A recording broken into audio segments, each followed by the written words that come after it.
Welcome to the Buck Stops Here, the official podcast of NotInHallOfFame.com, and I'm your host, Kirk Buchner, aka the Buck, the owner, the operator of NotInHallOfFame.com, and today we're going to focus on a very specific Hall of Fame, the Baseball Hall of Fame, a hall that is near and dear to my heart and probably a lot of yours.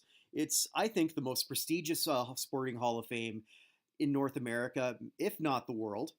And we're going to know in a couple days who's going to be joining that class. Now, we already know that Harold Baines and Lee Smith are joining, but let's take a look at who we think might just get in.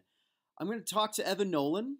Evan's joined me before in discussions about the Rock and Roll Hall of Fame, and he's a baseball junkie too. We'll have to forgive him that he's a Red Sox fan, much like you're forgiving me that I'm a Blue Jays fan. Either way, the American League East collide, and let's talk to Evan about who we think is going to get in this year. All right, Evan, I want to jump right in. Before we go look at who's on the ballot, let's look at who just got in. And I know you've got something to say. I've seen it all over your social media. And you're not alone. You're not alone. There's been a lot of articles about it. We know that there's already going to be two players who are going to get in. We know there's going to be more, but two for sure. Lee Smith and Harold Baines. Take it away. I can't wait to hear this. Well, let's start with Lee Smith. So Smith, at least, I got to start with Smith to build up to this here. Smith at least was on the ballot for 16 years, right, or 15 years. Yeah, this is 15 the 16th maximum time on the technically being considered. He at one point led the league in save, or led all of Major League Baseball in saves when he retired. That record has since been shattered a couple of times, but there's at least an argument to be made there. Although, as a kid growing up with as a Red Sox fan, Lee Smith was my closer, and never once did I think, "Oh, thank God, we have Lee Smith." Do you know what I mean? Totally. So,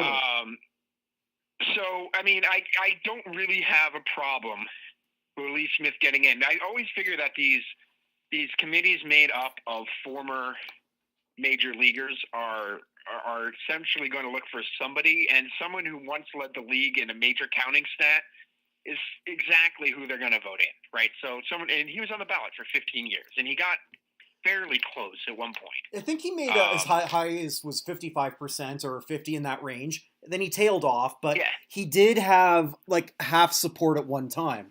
So it's not like we're plucking somebody out that, you know, the writers never. 6.1% is his highest. Right. Well, which they've done. They've done, and which is what they did. Which is what they did with Harold Baines. Because that's the most support Harold Baines ever had on the ballot. He was on the ballot for 5 years? 5 years. And the most he ever did was 6.1%. He has finished behind tons of people who just were better players and have not gotten in. People who he finished behind include Steve Garvey, Dave Concepcion, Tommy John, Dave Parker, Don Mattingly, Dale Murphy. By the way, I still don't understand why Dale Murphy didn't get more support at any point. He was behind Juan Gonzalez at one point. He was behind Rafi Palmeiro. I mean, these are all people he was in the ballot with, and he got 5.3, 5.2, 5.9, 6.1, and 4.8%. And now we got 100. 5 times the ballot.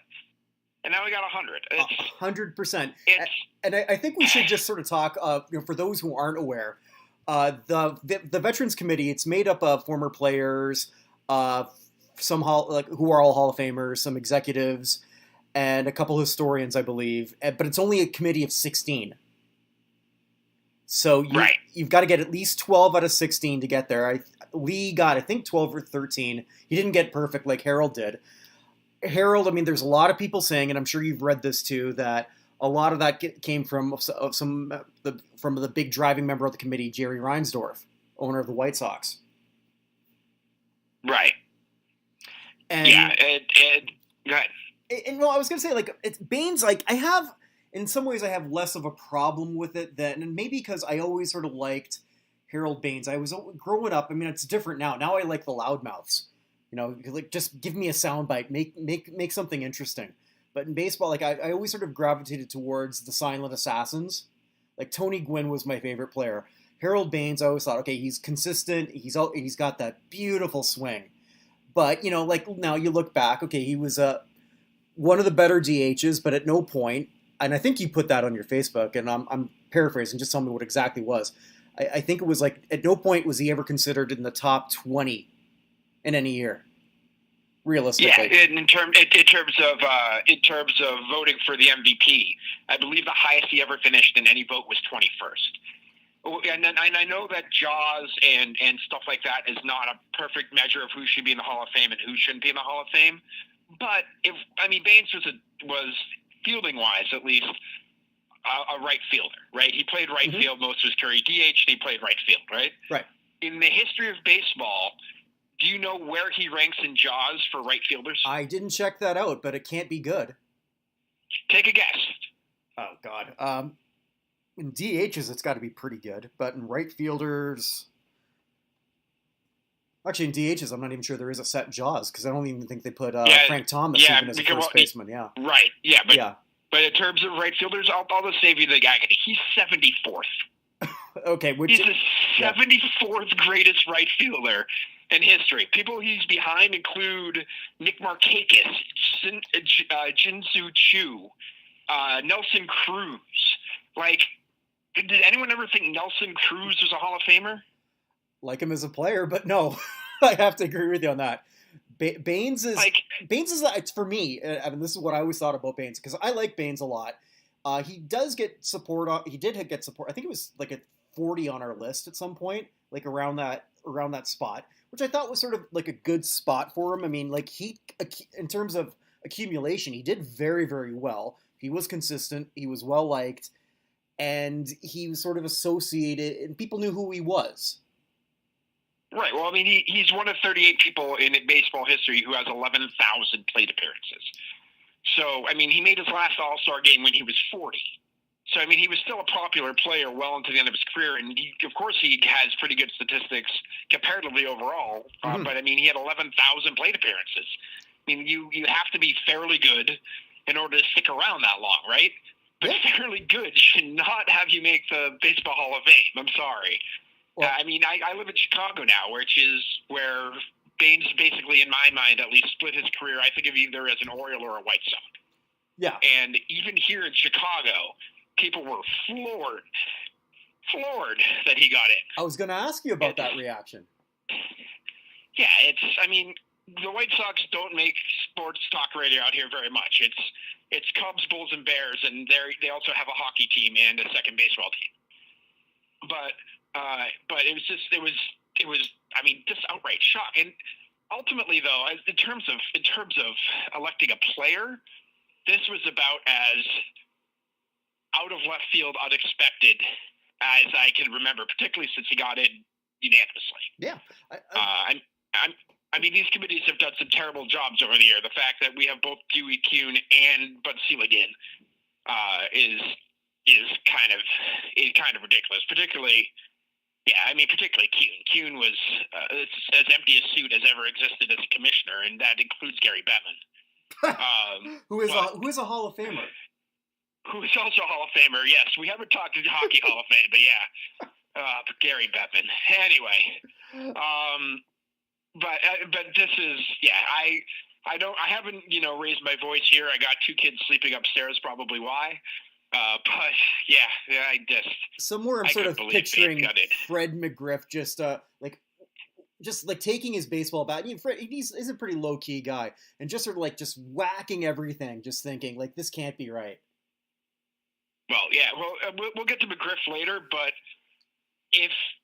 I'll get to it. If McGriff needed the 1994 if the 1994 baseball strike didn't happen, McGriff would already be a Hall of Famer. And I'll go into why that is coming up. Sure. When we get to it. So look, right now, I've got three people who I think we're going to get in for sure. Could be a fourth, but there's three that I'm sure you've probably seen the Baseball Hall of Fame tracker. Yeah. Yeah. So right now, as of this conversation, he's tabulated 44.9% of the votes that was made public, and from that, and I just sort of want to point out, and I think it's a little bit skewed because those are probably done by the younger people or the younger voters who care a little bit less what other people think and are a little bit less surly. And because like one of the guys right now who's got 100%, And I've even read a few articles. Oh, Mariano Rivera, obviously that's the one I think is getting in. He could be the first unanimous. He won't be because there's always going to be one prick. Well, I don't know if he cheated. I don't know what impression I was going for there. Obviously a very bad. I was trying to go. Yeah. Somehow that came up, crusty middle-aged cab driver, and I meant to go crusty old white guy, and it didn't come out too good at all. But Mariano is, to me, a lock. I mean, there's not even a point discussing him. He's going to get in. He should get in. And anyone who sort of just looks at his regular stats get blown away by looking at what he did in postseason. Never before has one person been so good at one thing for so long. Like Mario Rivera essentially had one pitch. Yep. He continually threw it and just dared you to hit it, and almost nobody could. I mean, one of the greatest things, again, I'm a Boston fan, so I'm designed to hate Mariano Rivera. I don't. I never did. I was just always terrified of him. Mm-hmm. So one of the greatest things of the comeback for us in 2004 was that Bill Miller managed to we got a walk and a single, a walk, a stolen base, and a single, and that was all it took in order to beat him. And the fact we got through him when we saw the Cardinals, we're like, who's going to scare us? We just slayed the dragon. Mm-hmm. You know what I mean? Yeah, Mariano Rivera should have everybody's vote, and if he doesn't have everybody's vote, then I don't know. There's that one guy who refused to turn in a ballot I saw, because he didn't want to mess up Mariano's getting in perfectly. I was like, then just vote for him. Yeah, I don't get his logic. Yeah, I don't know. I think it's the whole, Babe Ruth didn't get in perfectly, so why should anybody? It's just it's dumb. It's a very, very dumb thing. Just vote for the 10 people you think are the best, and go from there. I mean, the only time you shouldn't vote for somebody you think is the best is if you think there are more than 10 people, and you're worried that someone else further down is not going to make it. Which is happening. It's definitely happening with some people. Yeah, the Baseball Hall of Fame had a problem a few years ago when nobody got in. What was that? 4 years ago now? Something wasn't like that? Long ago. Hold on. Let me look it up here. I know what year you're talking about. 2013. So 2013, nobody got in. Just by the way, from that ballot, the top 6 people are now in, plus Alan Trammell. So the top 6 people on that ballot were Craig Biggio, Jack Morris, Jeff Bagwell, Mike Piazza, Tim Raines, Lee Smith, and then go down a few and hit Alan Trammell. And if Edgar Martinez gets in, there will be another person. So we managed to elect nobody when we're going to have, probably 7 to 8 Hall of Famers off of that ballot. But when they did that, instead of expanding the number of people you could vote for, they decided to limit the number of years somebody could appear on the ballot. Which is one of these stranger decisions I think I've ever heard of. Well, I've maintained, and I think it's because they were just embarrassed with a lot of the PED guys, and they wanted to get them off the ballot as soon as possible.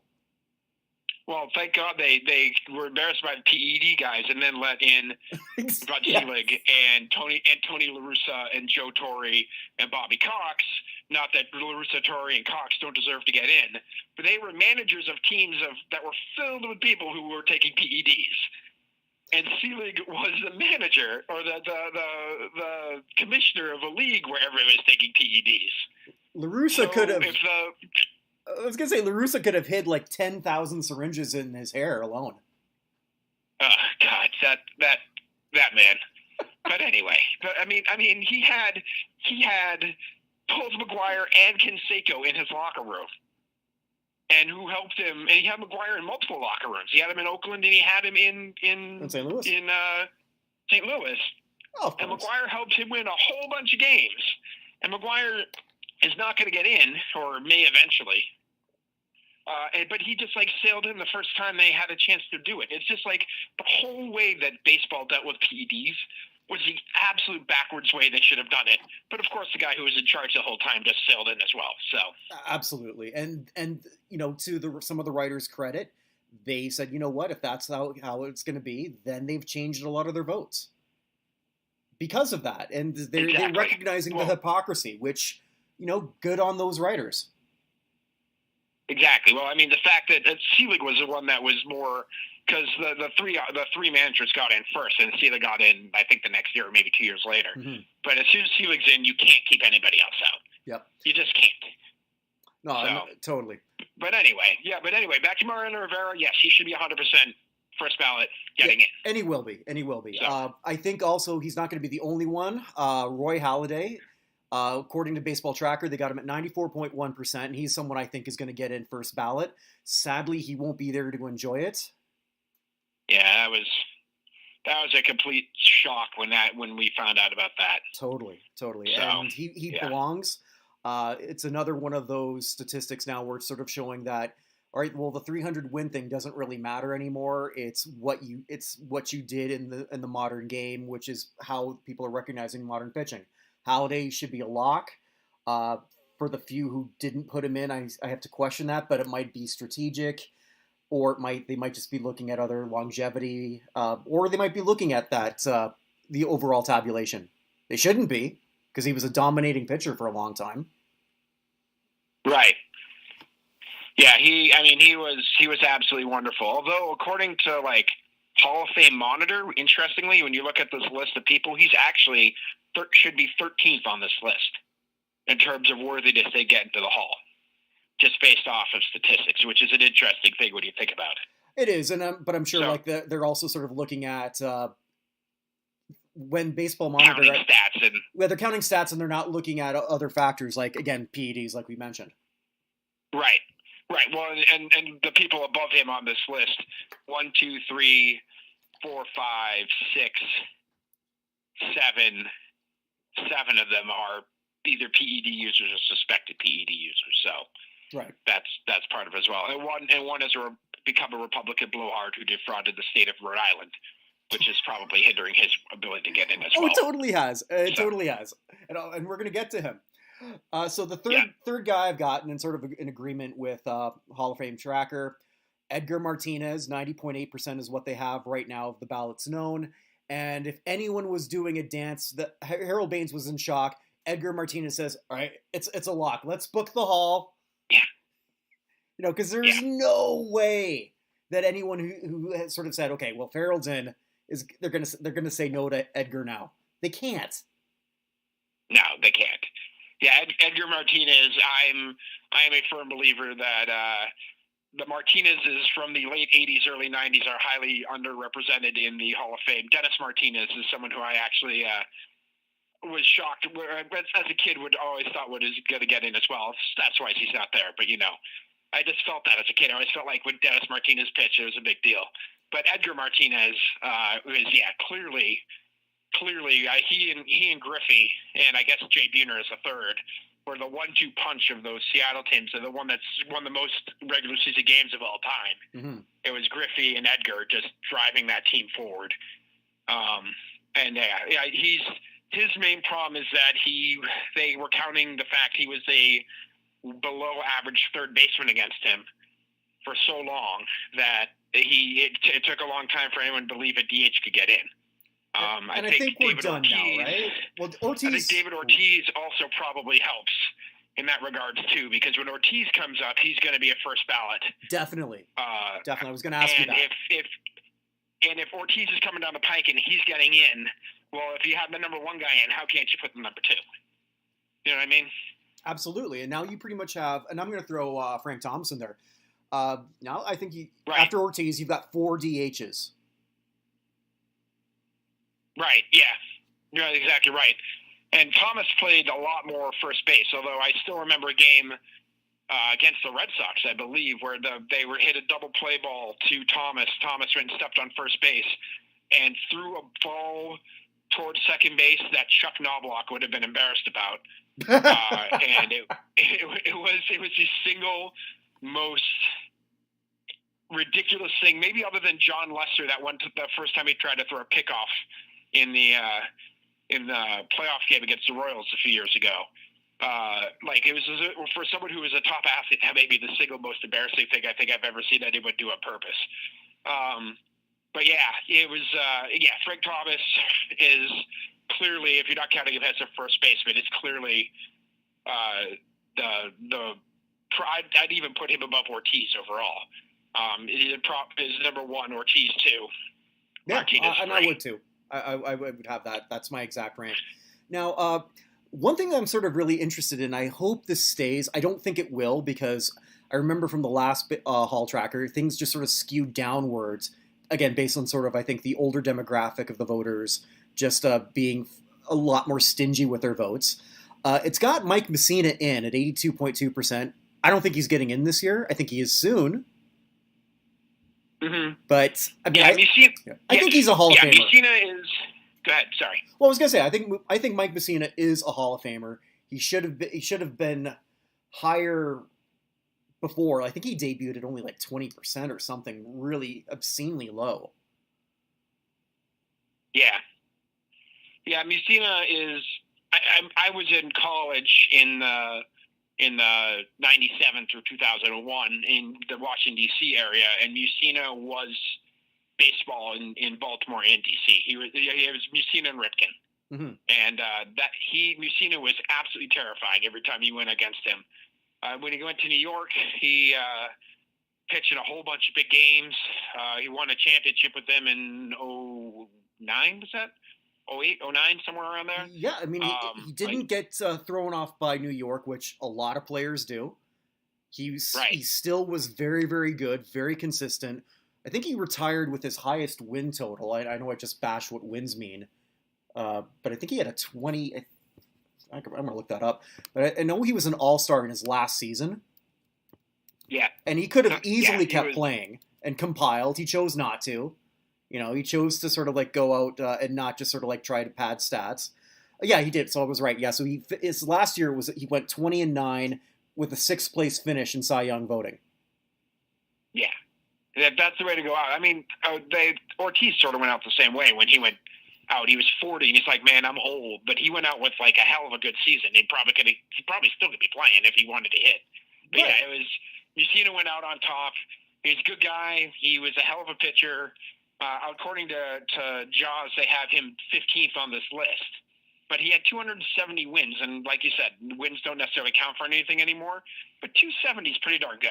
Absolutely. Well, 270 in this era? Yeah, exactly, yeah. I love it when we say the same thing at the same time. Yeah, he could have stuck around for like 3 more seasons if he wanted to, and won like 15, 10, and 5, and gotten his 300. But yeah, I have no problem with Messina getting in. I think I would be surprised if he did get in. I think this is one of those situations in which he is overrated by the voters whose ballots are coming out. I think because the next guy on the list for Hall of Honors, I think, is underrated by how high he's listed. So. Kurt Schilling, so we might as well just go right to him. That's the blowhard we were talking about, which I think everyone knew who we meant. Yeah, that is the Republican blowhard, and I think that plays worse with the younger people than it does with the older people.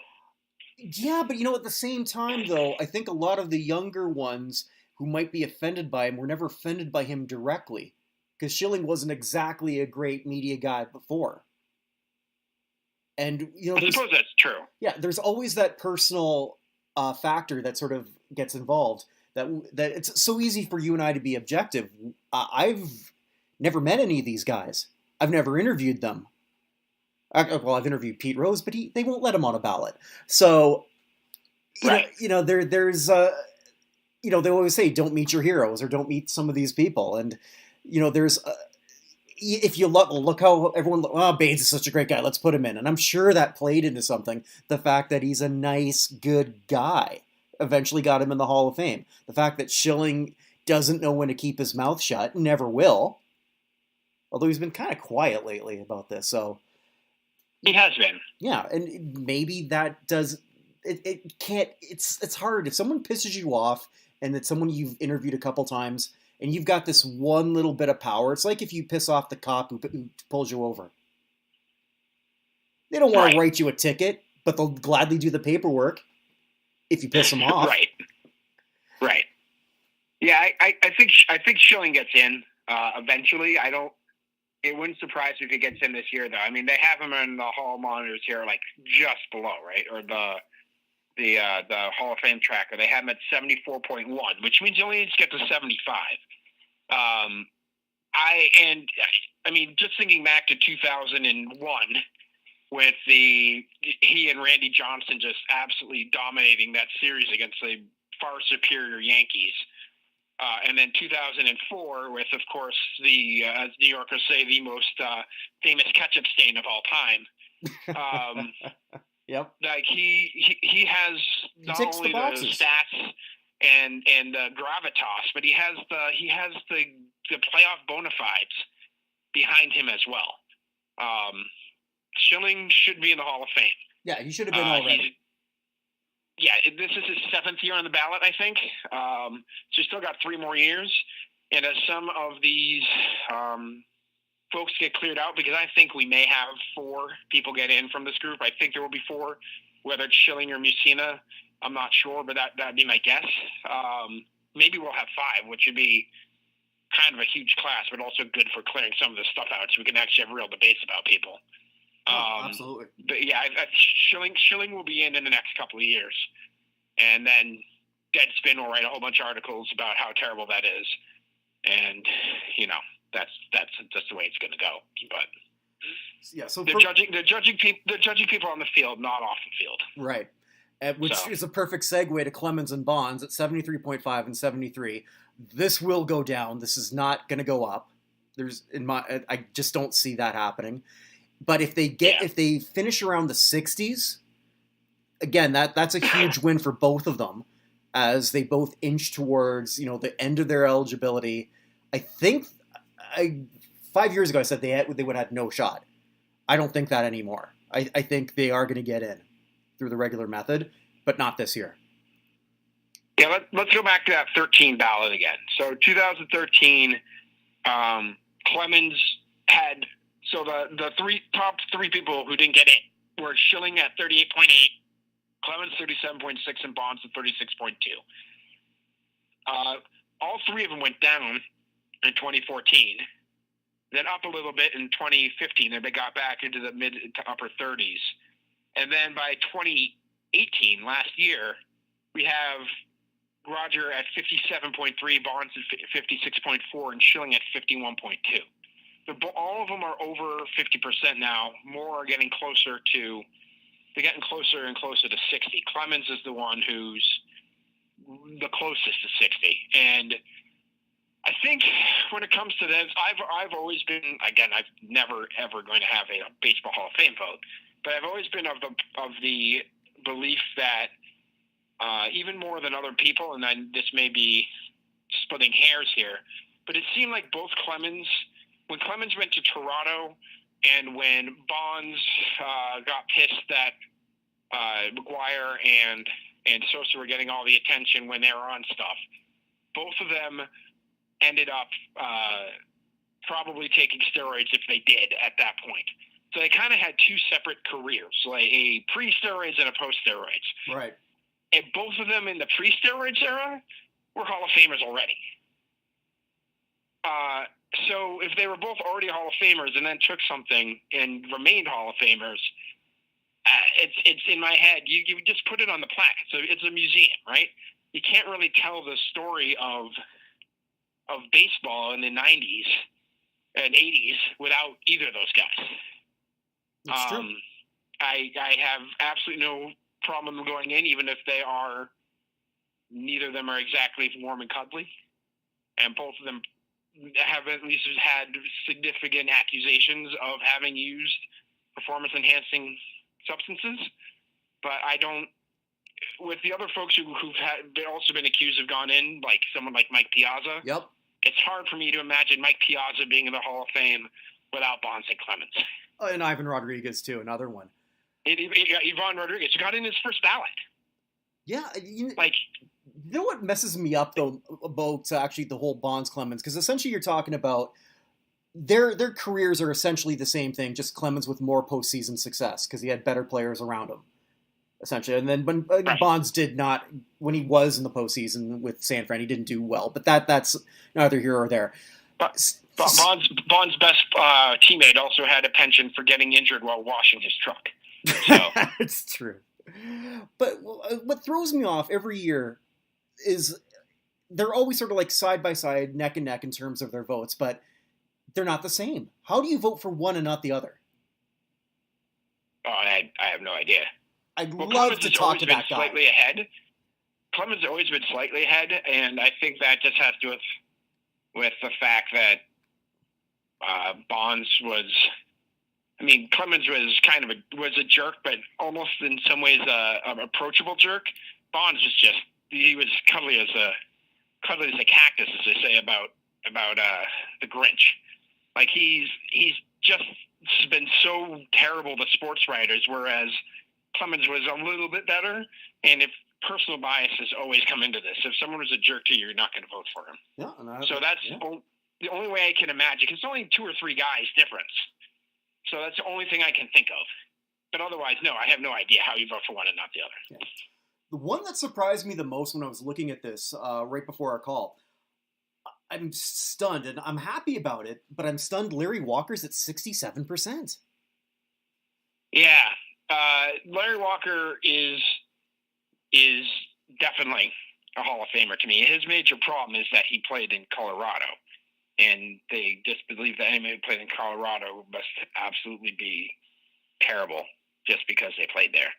I mean, because his teammate is on this ballot too, Todd Helton, who got lower than I thought, but then I'm forgetting about the crowded ballot. Yeah, I mean, that's probably the problem. Helton's what, at 20%? Yeah. Which means he'll probably remain on the ballot, which is good. But both of them are going to suffer from the same humidor bias, I guess, with the thin air in Colorado. It's funny because if Mike Hampton had done well in Colorado when he went out there, he would have been in the Hall of Fame just for being like a slightly below average or slightly above average pitcher, just because of the way people think about that stadium. But anyone who actually played in Colorado is thought, as a hitter, is thought to have just had these massive. They might as well have been taking steroids for their bats just because they're there corking their bats. Right. Larry Walker is clearly one of the best players of his generation. Absolutely, 100%, no question. And headed towards the veterans ballot because he's not going to get in. You don't think so? This year? No. Sorry, yeah, he's on his 9th year. You're right. Yeah, so he won't get in. No, so he's going to have to wait for that one, and hopefully... I do think he should get in. It bothers me that that he's not. And it's not because he's a Canadian and I'm a Canadian. This has nothing to do with that. Which hey, you try not to have a Canadian bias, but it's there. And he's a pretty big deal up here. I'm not surprised. Yeah. So we got 2 people who were tied at 37.3, 2 completely different players. Omar Vizquel, who I think is going to get in eventually. But right now, it's the ballot's just too crowded. And, one of the great defensive players, okay hitter. Yeah, Bill Mazeroski Part 2. I was sort of thinking a poor man's Ozzie Smith. Okay. Because Ozzie was way better than Omar was in defense. And Omar was really good. Just Ozzie was that great. So, because I was reading this one piece, just how... It was actually against Ozzie being in the Hall of Fame. And they were just only focusing on his offense. Well, every time the ball's hit, guess what happens? Defense. Right. And he wasn't just an acrobat. He was just that good. But anyways, I'm digressing there. So Omar's not going to get in. Fred McGriff, he's got to be the one wondering, like, what the hell? Him and Gary Sheffield. We'll just pair them together. Because I think. Well, let me take McGriff first. So I said McGriff I said would already have been in if the 1994 strike doesn't happen, and here's my reasoning. Mm-hmm. He has 493 home runs, which is the exact same number that Lou Gehrig has. So he's 493 home runs, meaning he needed 7 more to get to 500. Right? In that 94 season, he had 34 homers and hit. It basically, when you do the math, he needed to play in 21 more games that season at the rate he was hitting homers to have 7 home runs. The season ended in middle of August. He had played 21 more games through August and September. He would have hit 7 home runs. If he hit 7 home runs, he would have had 500 home runs, and he hit 500 home runs, even with the steroid era, he was pre-steroid era. He would have gotten in. He would have been in. This is year what? 8, 9, 10 for him. Something like that. He would have been in first or second ballot if this 94 strike doesn't happen. But he's got 2 major strikes against him. Number one. Well, I think I know where we're going. Number one, but go ahead. It's not the instructional videos. Oh man. Okay. Well, number one, never was McGriff ever thought of as sort of like even the best hitting first baseman in the league ever. Okay. And for most of his career, he wasn't even thought of as the best player on his team. He wasn't when he was in Toronto. He wasn't when he was in Atlanta.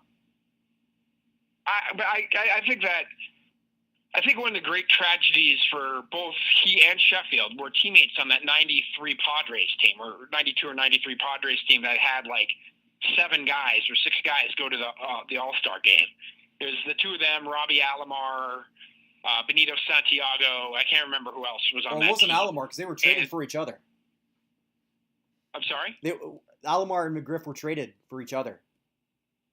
Oh, it wasn't Alomar. I can't remember who it was then. But that team had like 5 or 6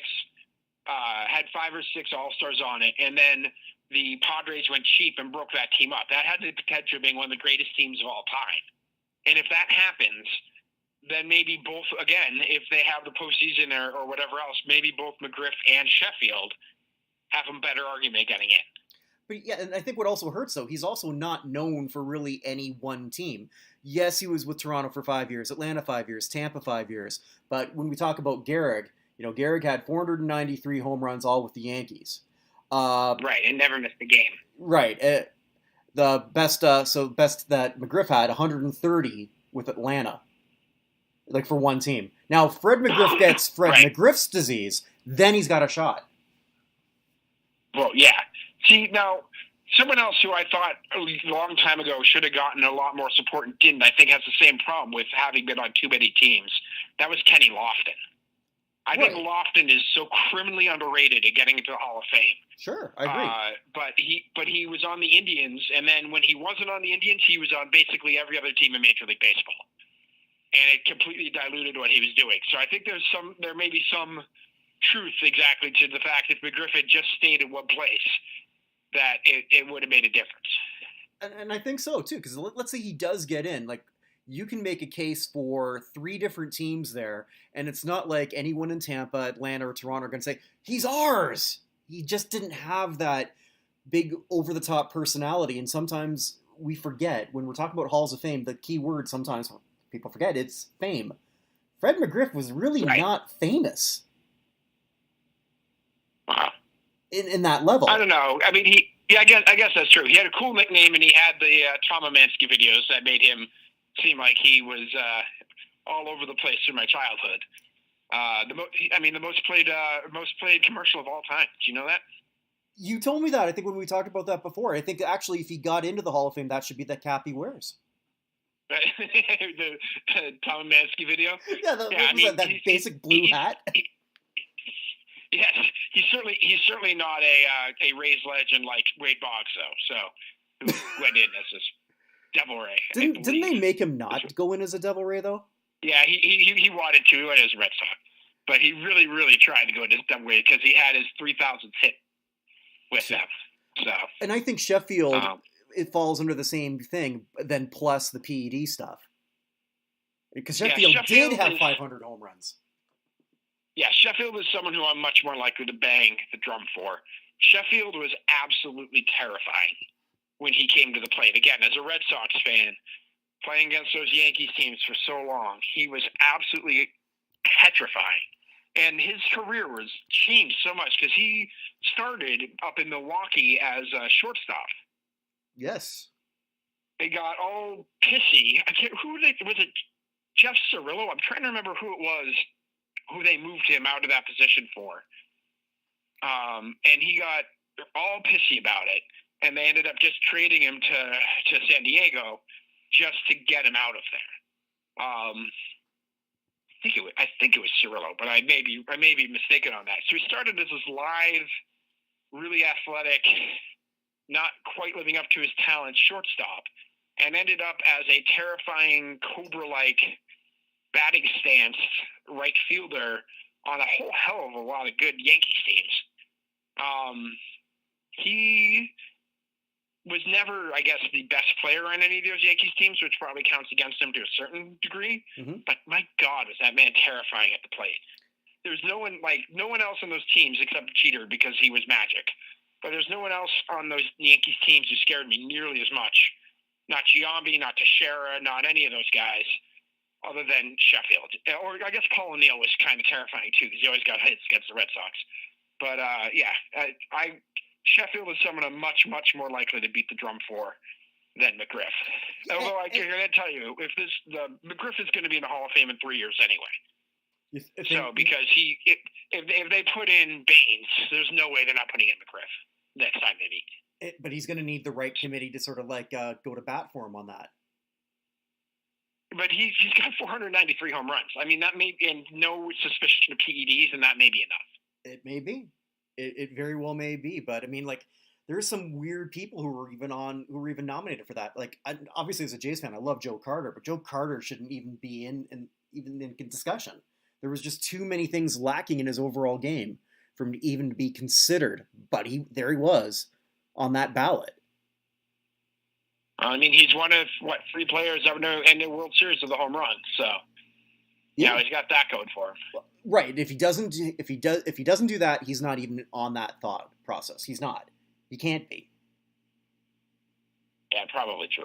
Yeah, I mean, Mazeroski, if he doesn't have that winning home run, he's not in the Hall of Fame either. But it goes back to that word, fame, because Mazeroski will always be remembered in Pittsburgh, and rightfully so. I remember the very first baseball game I ever went to, I believe was the 85 season, and it was the Indians were in Fenway to play the Red Sox. My dad brought me right behind the dugout. We got there real early. Johnny Pesky and they gave me a baseball.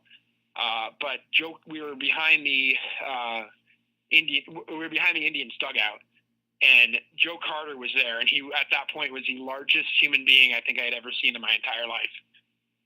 So my impression of Joe Carter as this larger than life person is probably a little bit different. Man, if Joe Carter was playing it right now, he wouldn't even be the 10th largest player on his team. Oh, think of when I was young, the biggest person you could think of in baseball, 2 biggest people were Don Baylor and Dave Parker, right? Where are Don Baylor and Dave Parker now? Steve Balboni. You there? Yeah, I know. I'm thinking about Steve Balboni, and for me, it was Greg Luzinski. Oh, yeah. Well, I don't remember. I've heard the name. I don't remember Greg Luzinski, though. Dave Kingman, Darrell Evans. Those were oh, my God. Big Big Cess. Yes. Those guys were huge. But, and now they're not. There's another player, though, who's on the ballot who's got better stats than both of them, but one big difference, and we touched on it, you and I, on Facebook. The biggest difference, Manny Ramirez has all the stats, but he has one thing that nobody else does. He got caught. He got not only did he get caught, he got caught after testing was in place. Yes, and for me, that is that's sort of my delineation point. I can forgive anything before sort of baseball came to this agreement that they should have had years in place before. After you but at that point, whatever you did, okay, I can come to a mental term or rationalize it in my mind. I can't after that point. And Ramirez, I can see if I had my ballot, he would have been my 10th guy, maybe. And I still struggle with this. But you're the Red Sox guy. I want to hear what you think.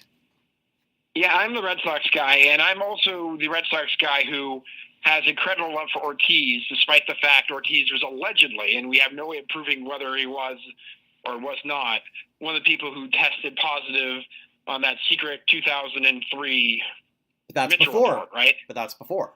But they 100 and some odd players tested positive, but they leaked 3 names. Yeah, sure. We could never confirm or deny we're ever on that list. Someone literally could have just been like, oh yeah, Ortiz is on that list. and it could have been complete bullcrap, or they could have seen the list, which they never should have been able to see in the first place, and Ortiz may have been on it. So I understand there's some suspicion with Ortiz, but Ortiz went through that whole period, tested the entire time, and never once tested close to positive for anything, right? Mm-hmm. Ramirez was apparently not, or we don't know if he ever was on that 2003 report. He was a lovable goofball. One of my favorite plays of Ramirez is still that time he cut off Johnny Damon's throw from center field as the right fielder. I remember that, yeah. Yeah, Johnny Damon, as we now have the T-shirts, or we had the T-shirts up here in Boston after he left for the Yankees. Looks like Jesus, acts like Judas, throws like Mary. But yeah, Ramirez he's got 3,000 hits, I believe, right?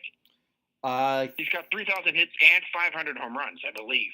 Give me 1 second. Is he in that Palmeiro category? I know he's got the 500 home runs. Yeah, but Palmeiro is not in the Hall of Fame simply because of his finger shaking his finger in Congress.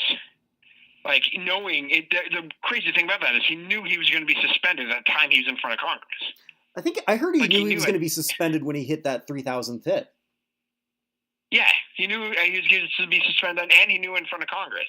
So no, Manny only has 2,574 hits. Probably so he doesn't have 3,000. Well, he's got 547 home runs and 1,800 plus RBIs, which is a ridiculous number. Right. So in terms of talent and ability, Ramirez should be in the Hall of Fame. There are very few hitters who have ever been just as talented, like without really having to work out, as that man. But again, I love the Red Sox. That 2004 team was the turning point of everything in Boston. Really, like the Patriots have won a few, and Brady was amazing. But when the Red Sox won in 2004, all of a sudden everything got real good for a long time, and remains that way. And that team doesn't happen without Ramirez. And the 2007 team probably doesn't win without Ramirez either.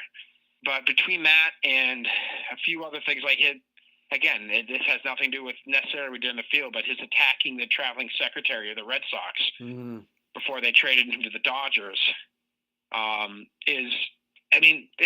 it sticks in your mind. And it's hard for me necessarily to see him ever getting into the Hall of Fame. I mean, Sosa's not going to get in, McGuire's not going to get in, and I feel like Ramirez, since he got busted afterwards, is not going to get either. Ryan Braun is another one who's still playing. I don't care if he ends up with 4,000 hits and 700 home runs. He won't. But I don't care if he does. He's never getting the Hall of Fame either, and he shouldn't. It's kind of hard not to give everyone a pass if you're being honest with yourself about what happened in baseball pre-2003 and before. But anything that happened afterwards, that's on you. I think his only hope is when A-Rod comes up, and if A-Rod gets in, which, same thing, only with much better stats. Right. But and A-Rod now has a media career that's almost completely changed people's opinion of his personality. Oh my God! And Manny Ramirez was never going to be able to do that. Alex Rodriguez is a very intelligent person. Manny Ramirez, I don't know if he cares what day of the week it is. Yeah, he's a lovable goofball. He had a waitress at a Brazilian restaurant in Boston, and basically after she finished serving him, asked for her number and married her like 4 months later. That's how I met my first wife. That's how you met what? That's how I met my first wife. Your first wife? Yeah. I didn't know. No, it's not. Let's just say a swing and a miss on that joke. I'm sorry, you're not in front of me. I can't read the sarcasm on your face. Well, it's it's not my best day, and when it comes to my my attempts at humor, but I'm gonna keep trying because that's what I do. Try again, my friend. Yeah, I'm going to. Yeah. All right, so moving on from that, even though this is sort of lower down, I don't think there's even much point going with Sammy Sosa, even talking. We've kind of already talked about him, even though he was never caught. His stats are not as great as everyone thinks it is. It's got the great power. Can I just say one thing being here in Chicago that drives me kind of crazy? Sure. So Tom Ricketts is the owner of the Cubs.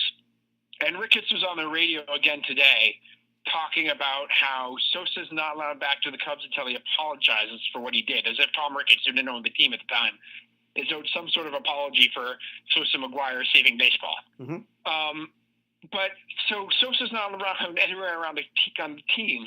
But while this is going on, they hired Manny Ramirez as like a minor league hitting coach. Like, did Ramirez apologize to him personally? Like, I never understood. Like, oh yes, Manny Ramirez, who never played for us, welcome here anytime. Sammy Sosa, who basically saved baseball and put the Cubs on the map every single time and made us tons of money, is not allowed here because he hasn't apologized personally to me, who was not affected. But Sammy was disingenuous. So, I mean, and it goes right back to that whole personal relationship. Maybe what Ricketts is even... He's saying, okay, I want him to apologize for what he did, all that other stuff. What he really means to say is like, you know what, maybe just apologize to me for not being such a dick.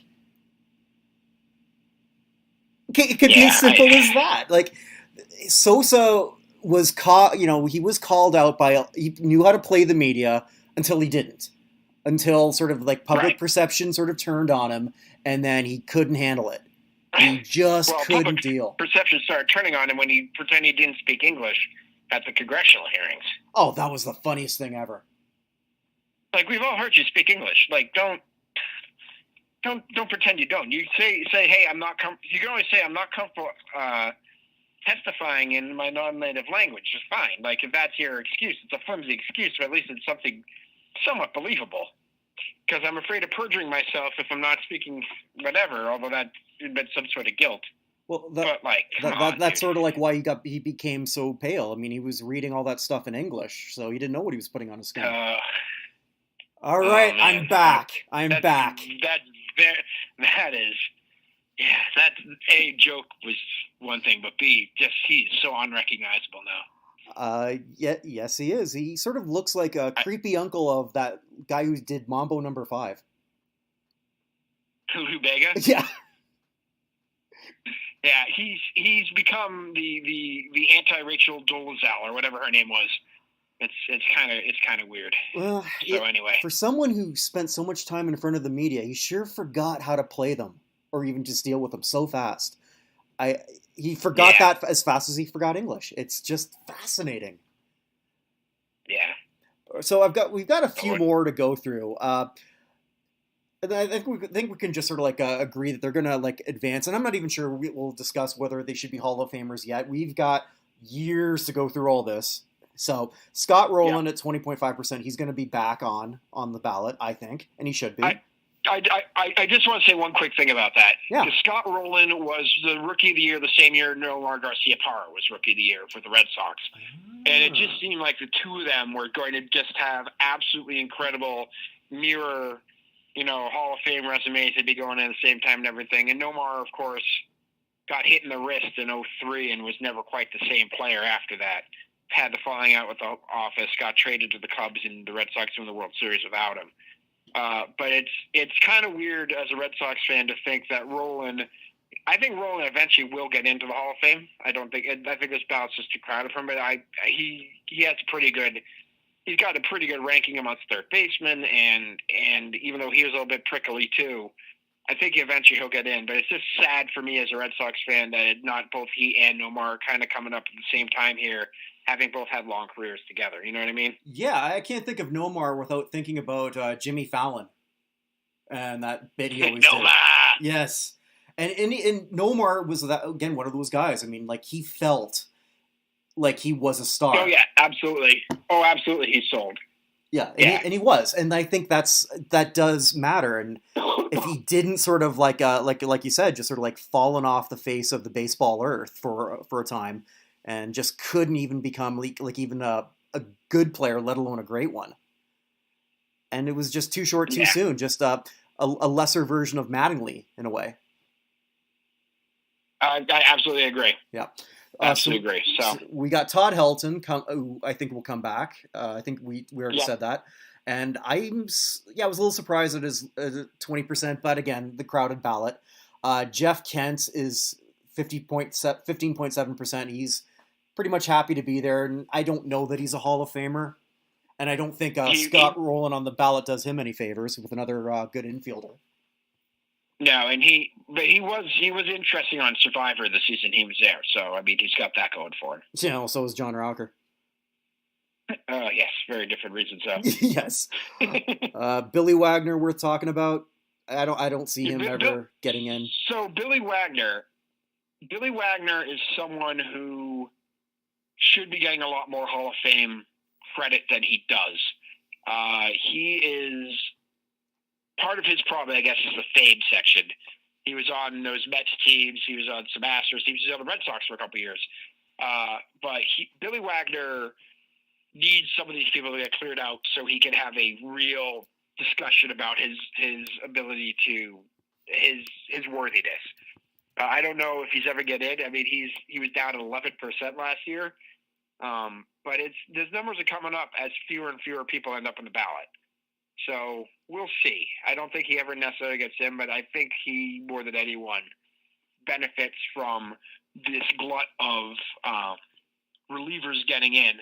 Rivera getting in, I guess Lee Smith getting in may actually help him, and Trevor and Hoffman getting in. I'm so anti Billy Wagner getting in the Hall of Fame. Actually, that's fine. Yeah, I'm not saying necessarily he's a Hall of Famer. I'm saying that he's a little bit low consideration wise, and it wouldn't surprise me. He's this. What's your argument against Wagner? His postseason. I just brought it up because it's always been about the postseason for him, and not that he's been in that many series, but if you think Lee Smith sort of like choked, here's Billy Wagner's postseason ERA over 14 games, 10.03. Is that bad? Well, I mean, it's Here's his WHIP, 1.971. Oh, that's not good.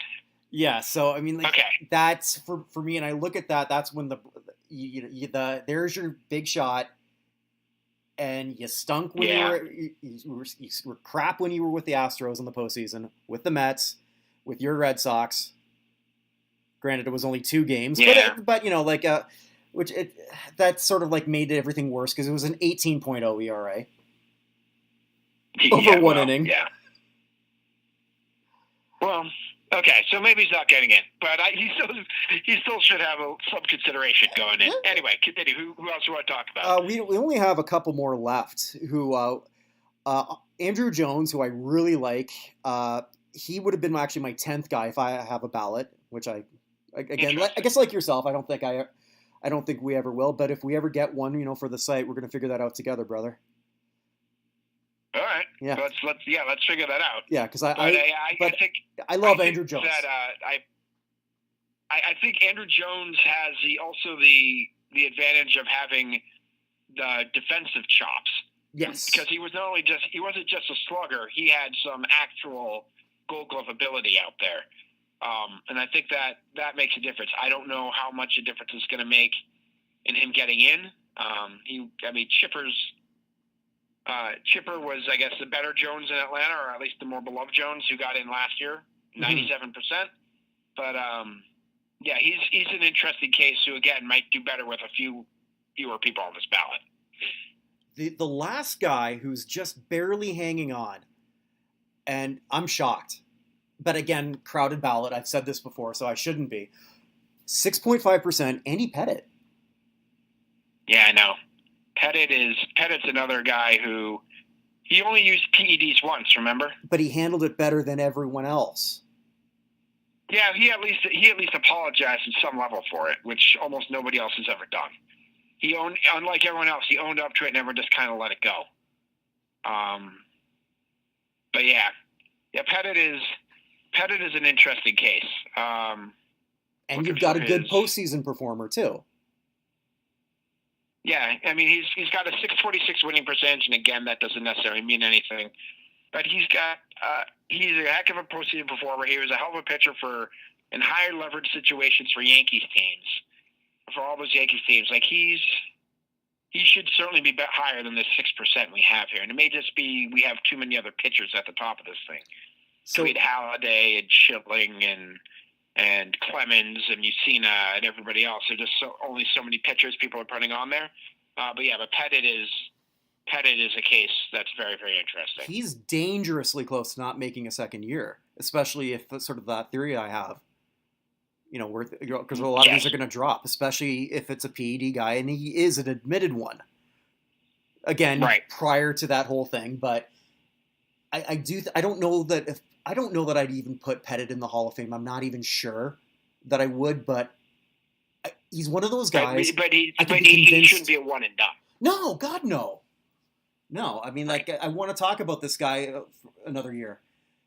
But we'll see. Right. I mean, he's in dangerous spot, like way lower than I thought he'd be. Yeah. So I think that's the last person. So of the other people who are on the ballot for the first time here, I know that. First of all, who do you think is the worst person on this ballot? Rick Ankiel. Yeah, Rick Ankiel is yes, definitely the worst person on this ballot. On his JAWS number, by the way. Is 0. 0. Okay. It's not 1. It's not 3. It is 0. So great story. Why he is here, I am not sure. So that's a Hall of Fame honor one. HOFM. His Hall of Fame honor number is 0. I think it's the story because of just how he turned from one thing to the other, and it's a great story, and he had a good career. But I mean, I'm surprised he even made the ballot. Yeah, I agree. No, that's what I'm saying. I absolutely agree. And as a Red Sox fan, it's a nice list because we have a little bit of a trip down memory lane. We got Jason Bay, who was with us for a little bit. We have Kevin Youkilis, the Greek god of walks, as Billy Beane once called him, even though he's not Greek. And it's led to more people thinking that Red Sox fans are booing when they're just saying Youkilis, as we kept getting reminded by Joe Buck in postseasons. And of course we have Derek Lowe, one of the 2 people in the greatest Red Sox trade of all time. Heathcliff Slocum for Jason Varitek and Derek Lowe with the Mariners. There's some good players here who right now are monitoring at 0%, who had some good seasons that we haven't even got to. Michael Young. 1.6. Yeah, that's higher than I thought.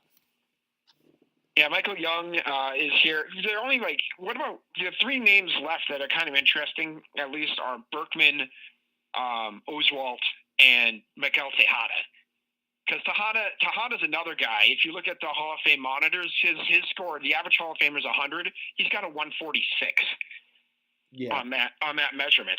But again, he is one of the people who was he ever actually a PED guy that was absolutely proven, or is it just one of the people who's always suspected? I don't remember at this point. I'm not positive. I think he might have been on that other Mitchell report.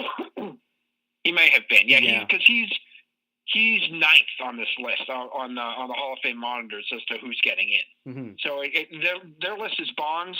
Bonds is again average Hall of Famer is 100. Bonds is at 340.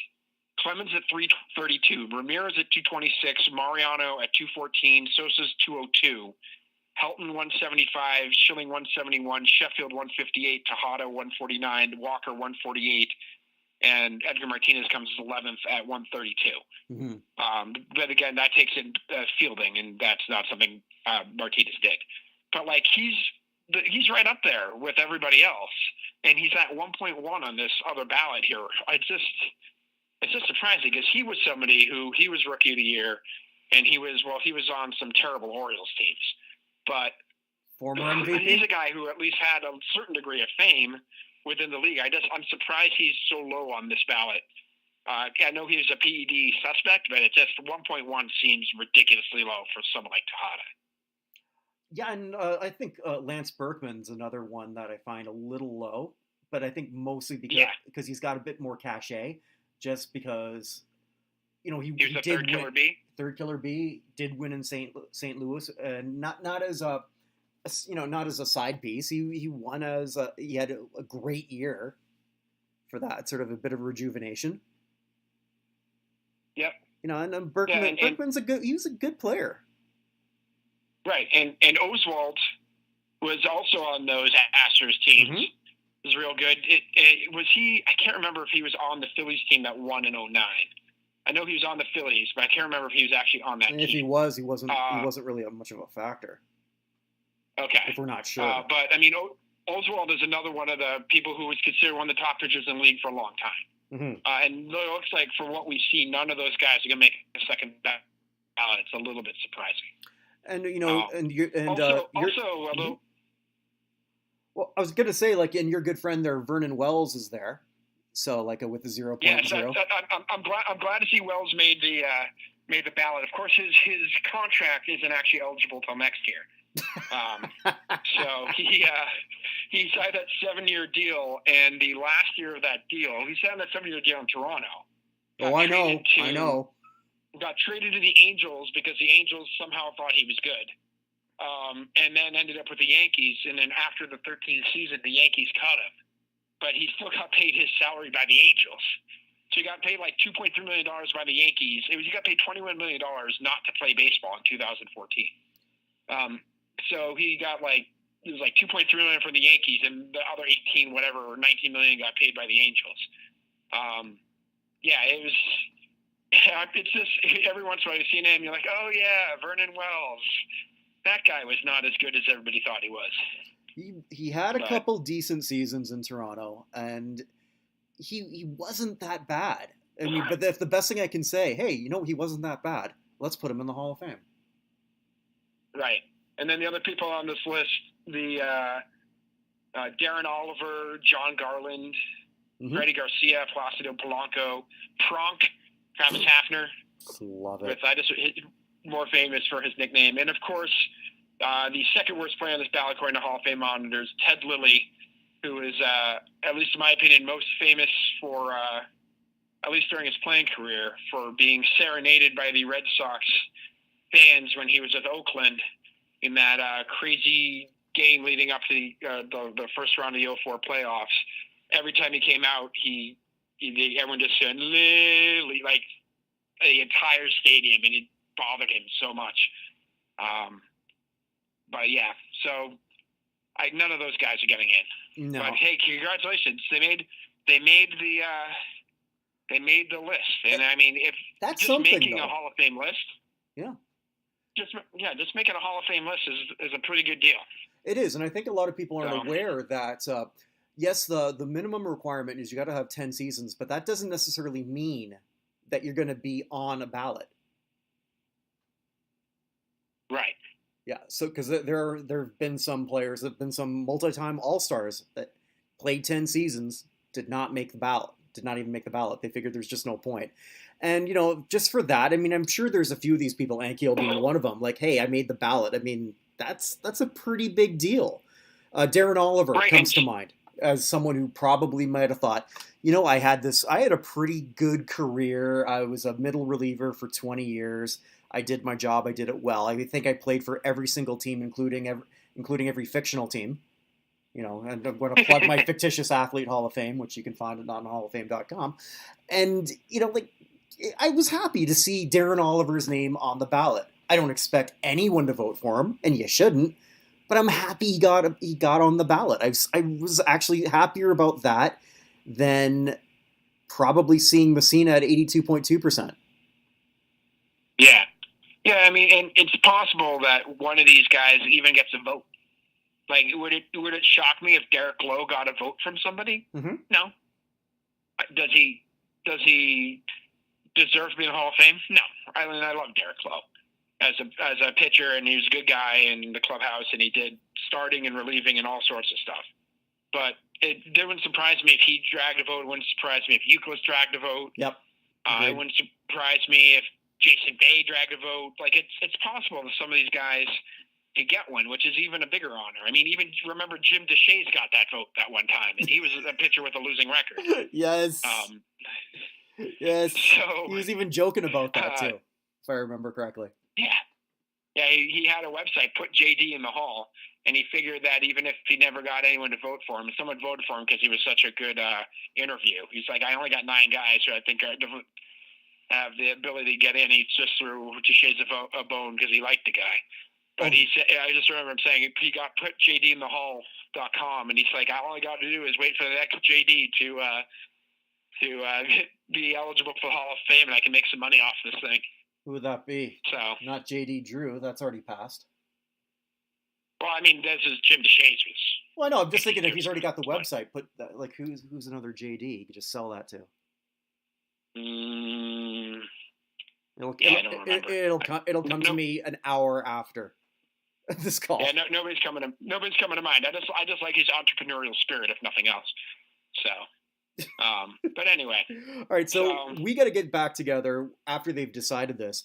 But just sort of like look at who jumped, who didn't make it, but then also sort of preview the next people up.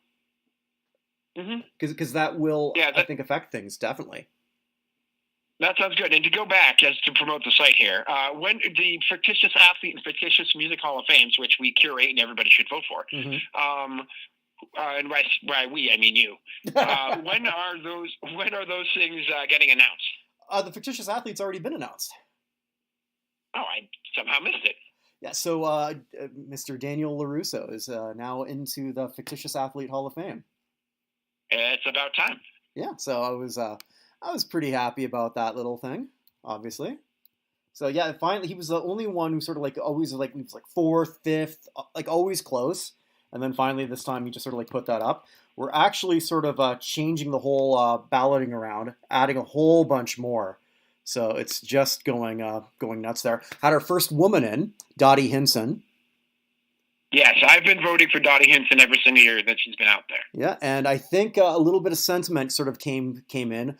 Burt Reynolds' Paul Wrecking Crew sort of shot up. And I imagine a bit of sympathy because he passed away this year or last year. Okay, I have no problem with any of those guys. And well, 2 guys and a girl getting in. Yeah, so. And contributor was, and I'm so happy that someone from the Bad News Bears got in, Morris Buttermaker. Yes, I voted for Buttermaker as well. Yeah, and the veteran, the Marx Brothers. And I continue to vote for Kelly Leak every single year. I do too, because I only get one vote myself. I get the same amount of vote as everyone else. Kelly Leak is always up there for me, providing that I forget what he did in the third film, when now all of a sudden he's not the shortest person. There was no third film. There was. They went to Japan. Oh. Yeah, I just finally caught on. Sorry. That favorite scene where Antonio Inoki does a job to Tony Curtis in his probably worst acting performance ever. Okay. The third film, as far as I'm concerned, does not exist. So we're fine. and very soon we'll be announcing the class for the Fictitious Rock. Cool. Just by the way, one band or one I brought them up before. I'm going to put it on the podcast, so you make sure you do it. Next year, can we get Sing Street up there for a nominee for the Fictitious Rock Hall of Fame? That's already been submitted, so yes. Okay. Have you seen that movie, by the way? I've seen half of it. All right, that movie is the most rock and roll movie of all time. A guy sees an attractive girl way out of his league across the street and says, "Hey, I'm in a band. Do you want to be in our video?" And then goes back across the street to his school with his buddies, like, "Guys, we got to form a band." That's how I met my first wife. Rock and roll than that. It's amazing. See, and that's how I met my first wife. I'm trying that joke again a second time. I didn't hear. Oh, that's how you met your first wife? Yeah. Yeah, excellent. She was in smoking a cigarette in '80s clothes on the steps of a school for wayward female teens. Well, similar to that, only she was working as a waitress in a cocktail bar. That much was true. All right. 10 points for anyone who got that reference listening. Yeah. What those points mean, I don't know. It's a specific league of people, the human league. So we get that joke. How did I not think of that? Oh, you're coming up with this off the top of your head. So anyway, man. That was really good. Let's get together a little bit. And are you doing anything on the Football Hall of Fame? Yes, I will be. So okay. With a former USFL player, actually. Nice. Well, I just want to say I think we have 3 first ballots. Where one of the offensive linemen will get in, and then this is surprisingly, as a Patriots fan, a very good ballot for Richard Seymour. Mm-hmm. Because there are no other defensive linemen whatsoever. It's going to be one out of Seymour, Isaac Bruce, or Edgerrin James. So it'll be one of those 3 guys, an offensive lineman, and the 3 first-time guys. Is my prediction. I'll just throw it out there just so it's on the record as to who I think is getting it. Right, and just for those who are wondering who those 3, I think I'm safe in guessing in that. Ed Reed, Champ Bailey, Tony Gonzalez. Yeah, and I think if one of them doesn't make it, it's Bailey. I think Ed Reed and Tony Gonzalez are absolute shoo-ins. Champ Bailey should be a shoo-in, but it wouldn't surprise me. There's just a lot of defensive backs on this ballot, so it might hurt him a little bit. But yeah, so I think those 3 plus probably Faneca would be my guess, and then either one out of Seymour, Bruce, or James. I think, honestly, if Seymour doesn't get in this time, he may never get in, just with the way defensive linemen are coming down the pike for him. Yeah, this is essentially his big window right now, for sure. I totally agree. Yeah, this is his first time on the ballot in his 4th year of eligibility. He's been a semifinalist 3 times before this, I think. And he's there. Ty Law has been on the ballot for a while, but there are just way too many defensive backs for Law to get in. So I'm hoping, as a Patriots fan, that Seymour finds his way in, because it just annoys me how many more Colts that the Patriots dominate are going to get in the Hall of Fame than Patriots from those teams. But anyway, it's a whole different topic. You talk to USFL guy about it, and I will listen. All right, sounds great. And we'll get back together next week. Thank you, everyone, for listening to The Buck Stops Here.